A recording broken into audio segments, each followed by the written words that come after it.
Korriban, ancient birthplace of the Sith.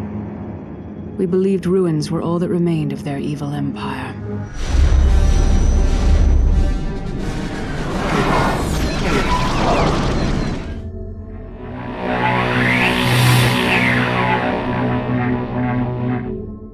Good evening, ladies and gentlemen. How are we getting on?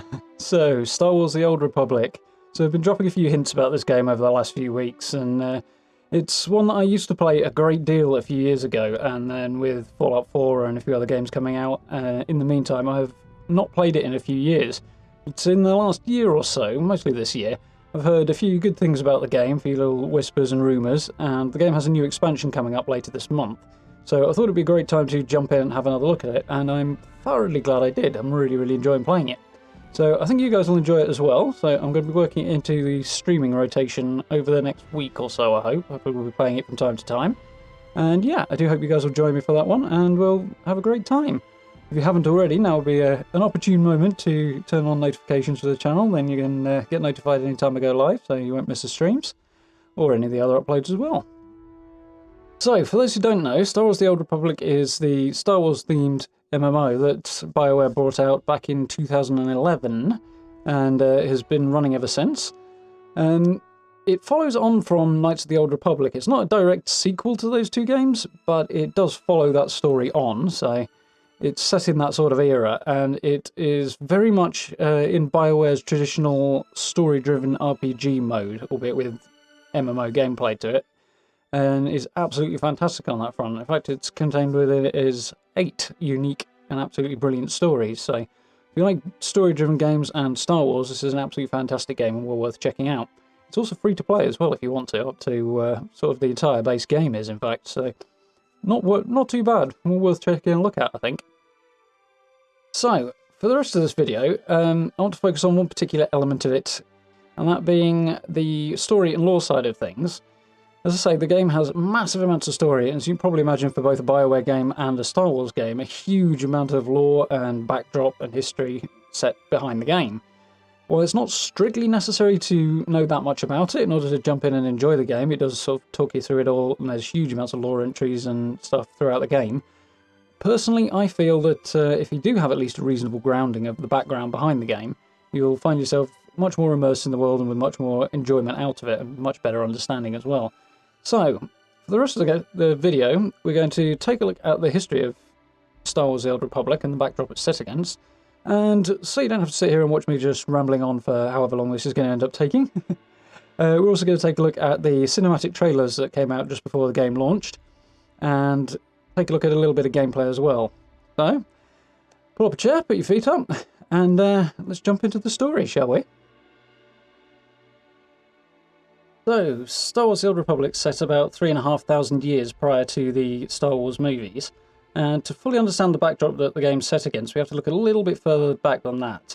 It's following on from the Knights of the Old Republic series, but to really understand what's going on, we have to look at the origins of the Sith Empire as they exist within Star Wars The Old Republic. So, looking a little bit further back, a few thousand years prior to the game, there was a schism within the Jedi Order that resulted in a long-running battle known as the 100 Years' Darkness, and the Dark Jedi ultimately lost this battle and were driven out by the Jedi Order and fled towards the edges of the galaxy, where they landed on the planet Korriban, which had not previously been discovered by the Republic. On Korriban, they found a native species of red-skinned aliens who had a strong affinity for the dark side of the Force and called themselves the Sith. That's the origin of the name. Through their technology and greater mastery and training in the Force, the Dark Jedi were able to subdue and ultimately conquer the Sith, and declared themselves the Lords of the Sith. In the subsequent millennia afterwards, through a process of Sith alchemy and various other biological efforts, the Dark Jedi were able to ultimately interbreed with the Sith species and create a new hybrid species, which ultimately led to the extinction of the original Sith. Ironically, this new hybrid became known as Sith purebloods. Possibly one of the weirder points in Star Wars history, but there we go. And over the subsequent years, this hybrid species had an extremely strong tendency to the dark side of the Force and extremely high levels of Force sensitivity, spread out from Korriban and started conquering neighboring worlds and forming colonies on other worlds, and eventually created the first Sith Empire. So this empire stood for something in the region of 2,000 years until in the year 5000 BBY, so 5,000 years before the movies, fell under the leadership of a Sith Lord named Naga Sadow. Naga Sadow preached an expansionist policy on the Sith Empire and ultimately led a significant portion of the Empire and its Sith Lords in an attack upon the Republic. This attack later went on to become known as the Great Hyperspace War. Sadow's attack was combining surprise and lightning-fast strikes with Sith sorcery, and was ultimately very, very successful, particularly in its early days. They were able to strike very, very deep into the heart of the Republic, up to the point they were even able to directly attack the Republic capital, Coruscant. However, Sadow was ultimately betrayed by his apprentice, and the distraction this created allowed the superior Republic forces to rally and drive the Sith back. Sadow retreated to Korriban, his homeworld, and the Jedi and Republic forces followed. Sadow ultimately ended up destroying several stars using Sith sorcery to cover his own escape and fled to Yavin 4, but the Republic, unaware of this, stayed behind to eliminate the Sith Empire. The Republic destroyed most of Korriban, bombing the planet into basically a ruin, and then spent subsequent years hunting down the remaining Sith and attempting to exterminate them, so basically committing genocide upon the Sith species. Not the Republic's lightest hour, to be honest.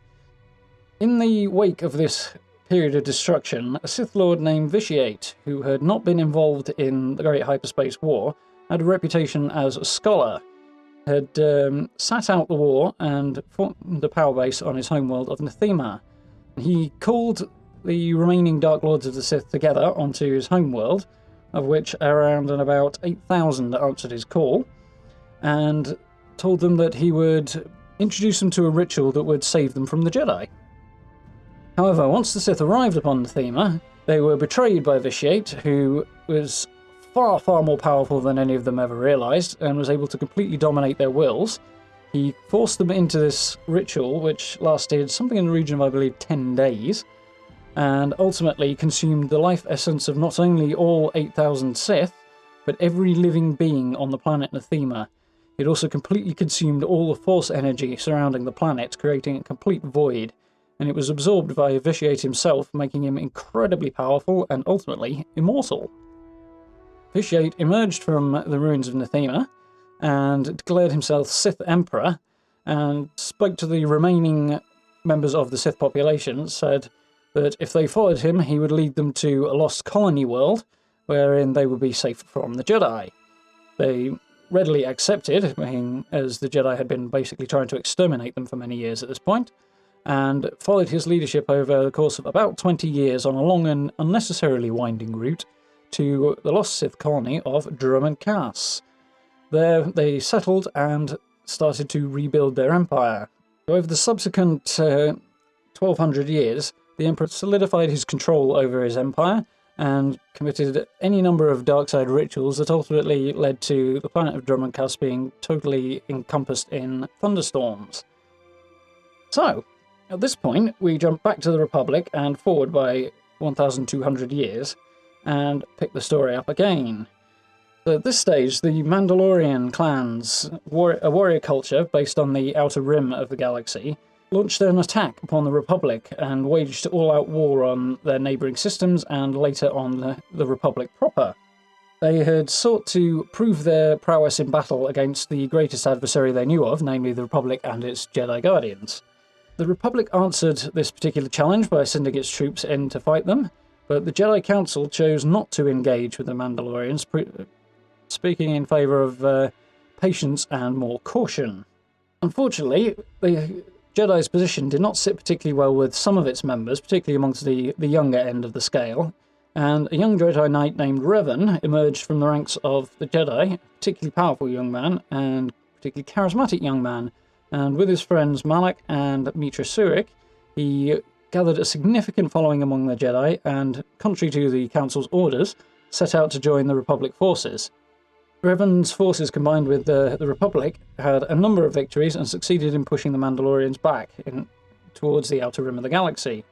They landed on the planet Cathar, which had previously been home to a cat-like species who feature in both Star Wars The Old Republic and the previous games, Knights of the Old Republic, but found the planet deserted.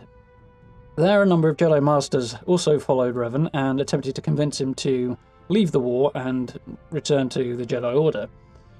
However, whilst they were having this discussion on the beaches of Cathar, Revan discovered a Mandalorian helmet in the sand. And picking it up, the entire group, Revan and all the other Jedi Masters, were encompassed in a large Force vision, wherein they saw the Mandalorians driving the Cathar into the ocean and basically committing genocide. However, before the Mandalorians attacked, a single Mandalorian woman ran out in front of the Cathar and pled with the leader of the Mandalorians, one Cassus Fett, to spare them, as they had clearly been defeated already. Cassus Fett refused and said if you prefer, you can die with them, and ultimately fired upon not only the Cathar species, but his former fellow as well. Seeing this vision left the Jedi Council with no choice but to accept Jedi involvement in stopping the Mandalorians and their genocidal campaign, so they backed Revan. Revan took up the mask, placed it upon his head, and swore that he would not remove it until the Mandalorians were completely defeated. Over the next few years, he and his forces drove the Mandalorians far back into the Outer Rim, winning victory after victory, and amongst other things, they landed briefly on the planets Dantooine and Kashyyyk, where Revan and Malak discovered two ancient star maps that were pieces of a puzzle to lead them to an ancient space station known as the Starforge, had the capability of producing vast numbers of warships. However, with the war raging, they didn't get the chance to pursue this. So, Revan and Malak returned to their forces and continued driving back the Mandalorians. Ultimately, they built a superweapon called the Mass Shadow Generator placed upon Malachor 5 and lured the Mandalorians into a final battle over the planet. Revan challenged Mandalore the Ultimate, the leader of the Mandalorians, to single combat, whilst his general, Meetra Surik, activated the Mass Shadow Generator. The superweapon caused untold destruction to the Mandalorian fleet and a significant portion of the Republic fleet as well, causing both to crash into the surface of Malachor 5. The scale of the death overwhelmed Meetra Surik to the point that she was forced to instinctively cut herself off from the Force in order to protect herself from the feeling of all these deaths. Meanwhile, Revan stood against Mandalore and eventually defeated him in single combat aboard Mandalore's flagship. With his dying words, Mandalore told Revan that he'd been approached by a red-skinned man calling himself a Sith Lord, who would ask him to help him find a tomb of an ancient Sith Lord, to which Mandalore agreed. And on the planet Rekiad, they had found this tomb, and the Sith took the remains of the Sith Lord in there and returned them to his master. Before he returned to the Empire, the Sith encouraged Mandalore to test his forces' skills against the Republic, with a little bit of help from persuasion via the dark side as well. Following this, Revan took Mandalore's mask, which is a symbol of authority in the Mandalorian people to prevent anybody else from rising up and claiming the title and continuing the war, and he and Malak headed to Rekiad to try and confirm the truth of what Mandalore had said. On Rekiad, they found the tomb of the ancient Sith Lord called Dramath II, and in his desecrated sarcophagus found a datachron, which led them to the coordinates of his homeworld, the planet called Nathema, where it turned out he'd been driven out by his half-brother, who was ultimately known as Vitiate, and forced into hiding on Rekiad. Having confirmed that the Mandalore's story was true, Revan hid the mask within the tomb and returned to his forces and led them out into the Outer Rim and beyond into the unknown regions in search of Nathema. Arriving on Nathema, they discovered that the Sith were the threat that Revan had feared. They discovered that the planet was now a complete void in the Force, left by Vitiate's dark ritual some 1200 years earlier, and that the planet had not recovered. Landing on the planet, Revan and Malak managed to find coordinates to Drummond Cass and decided to pursue the Sith and find out what had become of them. Approaching Drummond Cass, Revan and Malak decided to infiltrate the planet alone, and they spent several months disguised as mercenaries, learning everything they could about the Empire, its Emperor, and his plans, and ultimately learned that he did eventually plan to invade the Republic again. Blinded somewhat by their own success and arrogance, Revan and Malak decided that they would be capable of defeating the Emperor, and with the help of an Imperial Guard, they attempted to sneak into the throne room and assassinate him. However, upon their arrival in the throne room, Revan and Malak discovered that they had been betrayed and that the Emperor was waiting for them. No sooner had they entered than the Emperor immediately dominated their wills, as he had the Sith Lords some 1200 years before, and turned them to the dark side. He probed their minds for information on the Republic and the Jedi, and christened them Darth's Revan and Malak. Following this, he sent Revan and Malak back to the Republic to be the vanguard of his own invasion, with instructions to find the Starforge and to attack the Republic and weaken it, ready for his own arrival. Though Revan and Malak had been corrupted, once they were out from the direct influence of the Emperor, they managed to recover some of themselves, remaining Sith Lords, but ultimately working towards more of their own agenda. So whilst they did discover the Starforge and begin an assault upon the Republic, Revan endeavoured to preserve infrastructure and military installations and the like, so that ultimately the Republic would be able to stand against the Empire once it came under his rule. However, during the course of the war, a Jedi strike team boarded Revan's flagship and engaged Revan in combat, attempting to bring him to justice for everything he'd done. Malak saw this as an opportunity and turned his own ship's guns upon Revan's bridge, and Revan was grievously injured in the attack. He did, however, survive through to the efforts of one of the Jedi Knights, Bastila Xion, who used the Force to preserve his life, and escaped with Revan's unconscious form and fled to the Jedi world of Dantooine. The Jedi Council then chose to strip Revan of his memories and implant a new personality, that of a Republic soldier, and send him back out under Bastila's supervision to rejoin the fight against the new Sith Master, Darth Malak. And this is the point where Knights of the Old Republic, the first of the BioWare games, picks up. So Revan and Bastila were rapidly caught by Darth Malak and attacked over the world of Taris, and during their escape, Revan experienced a vision of his former self, unbeknownst to him, and Malak finding the star map on Dantooine. Unbeknownst to him at the time, it was more of a memory than a vision, and upon their escape from Taris, they returned to Dantooine to investigate this. So along with this, Revan's powers were beginning to return, and upon his arrival at Dantooine, the Jedi Council elected to retrain him as a Jedi. So Revan regained his powers as a Jedi, and together with his friends and Bastila, they followed the star maps through the galaxy, searching for the Starforge and a way to defeat Malak.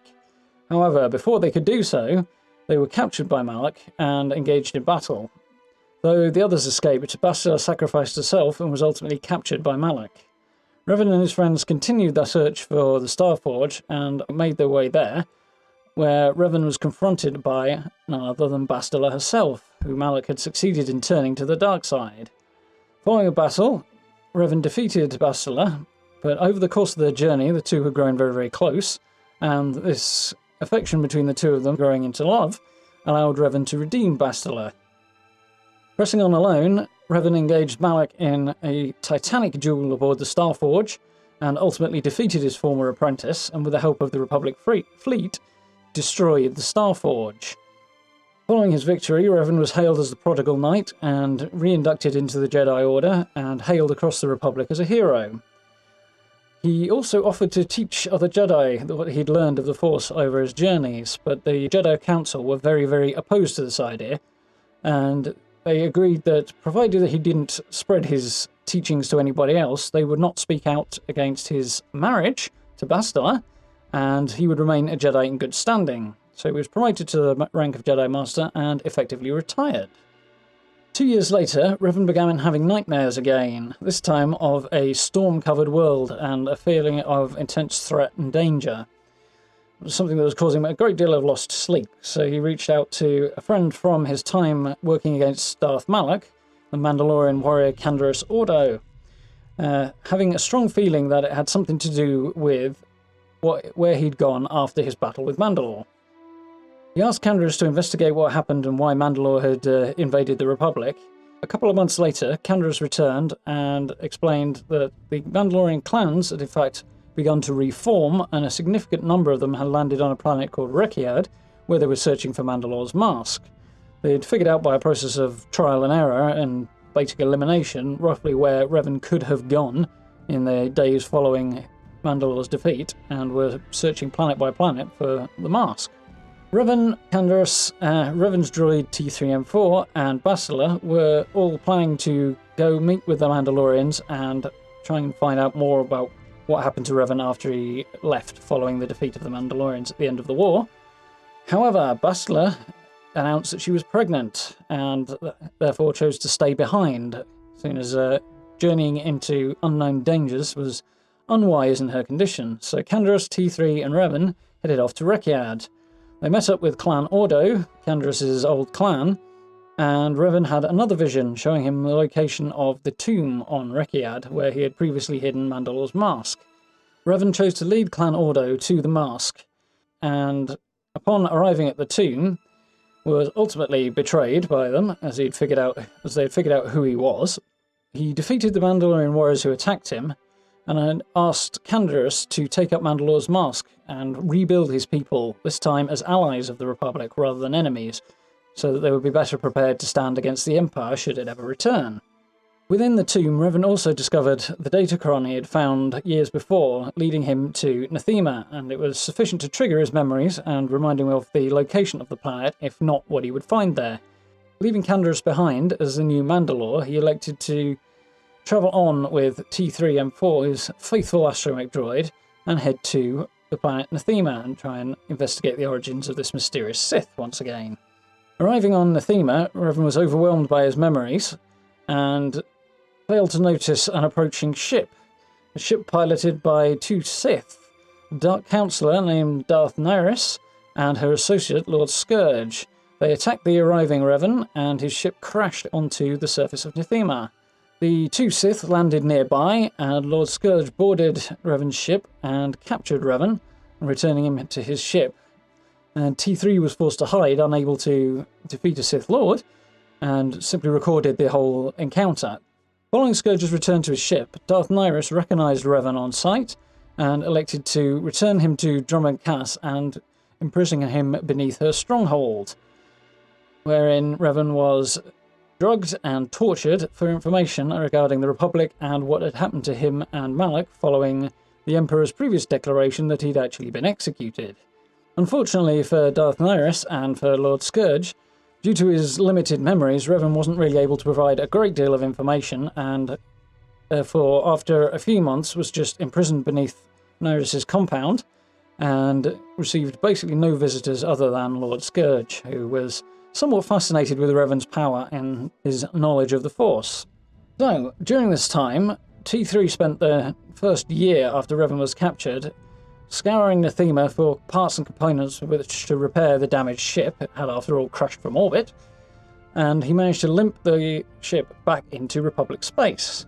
And this is the point where Knights of the Old Republic 2 comes in, the second game in that series. Returning to the Republic, T3 stumbled across Mitra Surik, who, following the Mandalorian Wars, had been exiled to the Outer Rim, having her connection to the Force broken, and the two teamed up to face a new threat. 3 Sith Lords had emerged, and together managed to defeat the Jedi and drive the survivors into hiding, and ultimately defeat the Republic as well. Mitra Surik, under the guidance of a mysterious Jedi named Kreia, managed to re-establish her connection to the Force and relearn to be a Jedi again, much as her former mentor Revan had done in years before. And together they defeated both Darth Xion and Darth Nihilus, and ultimately Kreia was revealed as Darth Traya. Mitra rushed towards the confrontation with Darth Traya and ultimately defeated her in the ruins of Malachor V. And together with the friends she made along the journey, they returned to Coruscant and started rebuilding the Jedi Order along with the few survivors that were left from the Old Order. And together they also contributed to the restoration of the Republic. During this time, having had a young son, Bastila had elected to hide, choosing to protect her son rather than engage with the Sith. However, following the resurgence of the Republic, Bastila had emerged from hiding and taken up a life on Coruscant again. It was at this point that T3 revealed Revan's fate to both Bastila and Mitra. The two discussed what had happened and agreed that Mitra should go after Revan and attempt to rescue him, given that Bastila now had a 3-year-old son and couldn't do so. Before she left, Bastila handed Mitra a package wrapped in cloth. It was something she had kept hidden from Revan throughout their marriage, for fear that if she gave it to him, ultimately the Dark Lord that he once was might return.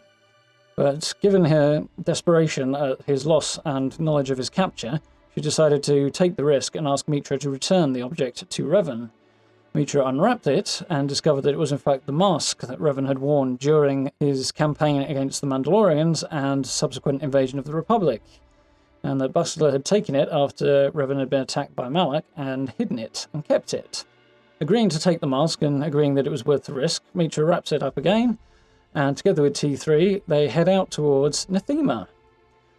Landing on Nathema, Mitra experiences the void created by the Emperor for herself and searches old administrative buildings and government buildings until she ultimately finds the location of Drummond Cass, and is able to establish where Revan has been taken, or most likely has been taken. Together with T3, Mitra travels to Drummond Cass and infiltrates the planet as disguised as a mercenary, much as Revan had done many years before, and reaches out to an information broker. Using a hologram created by T3, she is able to begin a search for Lord Scourge. The information broker is able to find him and set up a meeting, and much to Mitra's surprise, though Scourge's guards attack her, Scourge himself chooses not to. He revealed himself and Darth Nihilus to be part of a conspiracy that went all the way up to the highest levels of the Dark Council, or at least part of the Dark Council, that was aimed at bringing down the Emperor. They believed that what he'd done on Nathema was evidence of his madness, and that his plan to invade the Republic would result in the destruction of the Empire and the Sith Order ultimately at the hands of the Jedi, as had nearly happened in the Great Hyperspace War. However, Scourge had grown tired of the fact that his allies were basically embracing cowardice and their own scheming, and were never likely to move against the Emperor themselves. So he decided to make an offer to Mitra that he would sell out his co-conspirators to the Emperor, and then during the Emperor's inevitable retribution, they would attempt to break Revan out of Nihilus' compound. Mitra agreed, and the trap was laid. So the Imperial Guard attacked Darth Nihilus' compound, and under the cover of this distraction, Lord Scourge, Mitra, and T3 break Revan out of his cell. Their reunion is brief, because Mitra hands the mask to Revan, and upon sight of it, he immediately collapses as his memories come rushing back in full. However, before Revan can recover, they are interrupted by Darth Nihilus, who knows she won't escape the Imperial Guard's assault, but has every intention of taking her betrayers down with her. Unfortunately for Mitra and Lord Scourge, the Dark Council proves too much for them, and they're losing the battle against Darth Nihilus. However, Revan has woken up in time and placed the mask upon his head, drawn his hood back over his head once again, emerges from the cell, and declares himself Revan Reborn, catches the Sith lightning with which Darth Nihilus intends to kill Mitra and Scourge, and returns it with a significant portion of his own power, and burns Darth Nihilus down to a pile of ash. Escaping her compound, they decide to regroup and plan for a new strike on the Emperor. Knowing that ultimately he has to be brought down, and there is nobody else who is willing to do so, they decide to use Scourge's new influence with the Emperor, coming as a result of his revealing this conspiracy against the Emperor, to get them into the throne room where they will attempt to defeat him. Since his last meeting with the Emperor, Revan's gained a great deal more knowledge at this stage, and is confident that he knows how to resist the Emperor's inevitable attempt to dominate his mind. The four companions enter the Sith Citadel in Drummond Cass's capital city, and make their way to the throne room. However, they are discovered just before they can enter by 4 of the Imperial Guard, who engage them in battle. Forcing their way into the throne room, Revan rushes forward to engage the Emperor. Meanwhile, Scourge and Mitra engage 2 Imperial Guardsmen each, highly trained warriors and very difficult opponents, even if they aren't Force sensitive. Meanwhile, T3M4 seals the doors to the throne room. Revan's battle with the Emperor, however, does not go well. Though he's able to resist the Emperor's efforts to dominate his mind, the Emperor is still incredibly powerful, and Revan is ultimately losing the battle. Seeing Revan losing, T3 rushes forward and attacks the Emperor with his built-in flamethrower, to absolutely no effect, and gets himself promptly destroyed by the Emperor's power. But fortunately, this buys enough time for Scourge and Mitra to finish off their opponents and to interrupt the Emperor before he can kill Revan. Rapidly healing himself with the Force, Revan rises to his feet and the three prepare to engage the Emperor. However, at this point, Scourge has a very rare Force vision, very rare for a dark side practitioner anyway. And he sees himself and Revan and Mitra dead, he sees the Emperor dead, and every possible permutation of, until the visions finally coalesce very, very quickly into a single image.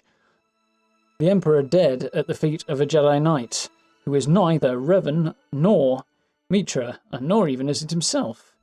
Acting instantly upon his vision, Scourge sidesteps Mitra and drives his lightsaber through her back, killing her instantly, and the Emperor immediately attacks Revan, rendering him unconscious. Challenging Scourge, he orders him to kill Revan to prove his loyalty, as he's still not completely convinced at this stage. However, before Scourge can land the killing blow, the Emperor stops him, says he still has a use for Revan. Revan is imprisoned in a distant location, trapped by machinery and Sith sorcery, with the Emperor feeding on his mind and his power to enhance his own. Meanwhile, Scourge is rewarded for his loyalty and his revelation of these traitors amongst the Sith, and is declared a new title of Emperor's Wrath, the Emperor's personal executioner. He's also given the gift of immortality at great cost to himself. Scourge decides to accept this so that he can bide his time and wait for this mysterious figure from his vision to emerge from the mists of time. Meanwhile, Revan in his prison is held in stasis, neither really dead nor alive, influencing the Sith Emperor in return, even as his own mind is probed, playing on his caution and patience, and he's able to delay the Empire's invasion of the Republic, ultimately by 300 years. However, we know, of course, that the Empire does invade, some 300 years after Revan's attempt on the Emperor's life, beginning with the attack on Korriban. Conquering Korriban, they chose to set up a Sith Academy there, and all future Sith apprentices begin their studies on the ancient Sith tomb world, in fact, their ancient homeworld. The war with the Republic drags on for a total of 27 years, ultimately greatly weakening both the Sith and the Republic, and causing the Sith to come up with a cunning scheme in order to give themselves time to rebuild for a final crushing attack on the Republic. They sue for a peace treaty on the planet Alderaan, and whilst the negotiations are going on, Sith Lord Darth Ungral leads a giant Sith fleet to attack the Republic capital, Coruscant. Meanwhile, Darth Malgus launches a surgical strike upon the Jedi Temple with a small strike force of Sith Lords, or perhaps not so small, and is able to bring down the defense net surrounding Coruscant, allowing the Sith to invade properly. And although they can't hold Coruscant, they are able to cause massive amounts of damage in a very short time, including the almost complete destruction of the Jedi Temple. With the capital basically being held hostage, the Republic are forced to accept significantly less favourable terms than they might otherwise have done in the treaty negotiations on Alderaan, and ultimately the Treaty of Coruscant is signed, and both sides agree not to engage in military activity in each other's territory. Thus begins the Galactic Cold War between the Empire and the Republic that lasts about 10 years, during which the Jedi Order returned to their ancient homeworld of Tython that had been rediscovered by Jedi Master Satele Shan, an act that got her promoted to Jedi Grandmaster, the head of the Order in fact, who is, as you may have guessed, a descendant of Bastila and Revan. There they seek to rebuild their order, particularly in light of the fact most of the Republic's citizenry have somewhat turned against the Jedi, blaming them for prolonging the war with the Sith, basically on religious ideology grounds. Meanwhile, the Sith are in need of rebuilding their order and the forces of their armies as well, so they open up the ranks of the Korriban Academy to people who would never have been permitted to join the ranks of the Sith, including non-Sith or human aliens, and even slaves. As time has progressed, the Treaty of Coruscant is beginning to fray, and hostilities are beginning to boil over again between the Republic and the Empire. And this is where Star Wars The Old Republic begins. So, those of you who've managed to sit this one out and are still here, I fully admire your commitment. I do hope you found that interesting. I'm very much looking forward to jumping back into Star Wars The Old Republic. It's a great game. I had a lot of fun playing with it on my own time, both recently and in years gone by as well. It's become a huge amount more solo-friendly in recent years as well, which is really cool. But we'll get into a lot more detail on that with the live streams, so do keep your eyes open for that one. If you haven't already, social media links are down in the description. If you want to keep up to date with me on Twitter, Instagram, or Facebook, you can. Do keep an eye out for the live streams. Make sure you hit the likes, subs, and the notification bell as well, so you know when I go live and when I upload. And if you're really enjoying the content, please do consider becoming a channel member as well via the blue join button. Support is hugely, hugely appreciated. Can't say thank you enough times for that one. But for now, thank you very much for watching, and I look forward to speaking to you all very, very soon.